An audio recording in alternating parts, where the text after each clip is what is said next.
મહેરબાની કરીને દુકાનમાં ચહેરો ખુલ્લો રાખીને ખરીદી કરો.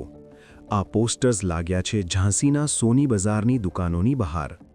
સોના ચાંદીના વધતા ભાવની સાથે હવે ઝાંસીના જ્વેલર્સની ચિંતા પણ વધી છે. ગ્રાહકોની ભીડ વચ્ચે ચોરી અને લૂંટફાટની ઘટનાઓ રોકવા માટે અહીંના વેપારીઓએ એક નવો રસ્તો અપનાવ્યો છે.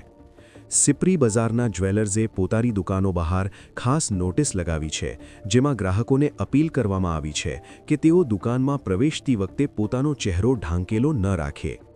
આ પહેલનો હેતુ સીસીટીવી કેમેરામાં દરેક વ્યક્તિની ઓળખ સ્પષ્ટ થાય તે માટેનો છે.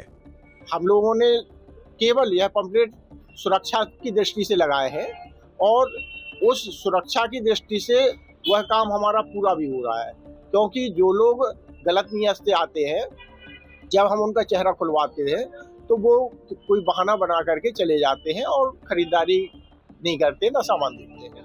વેપારી મંડળનું કહેવું છે કે આ નિર્ણય માત્ર સુરક્ષા માટે છે અને તેનો ઉદ્દેશ્ય કોઈ પણ ધર્મ કે પરંપરાને ઠેસ પહોંચાડવાનો નથી. ગ્રાહકો પણ આ અપીલને સકારાત્મક રીતે સ્વીકારી સુરક્ષાના આ અભિયાનમાં સહયોગ આપી રહ્યા છે.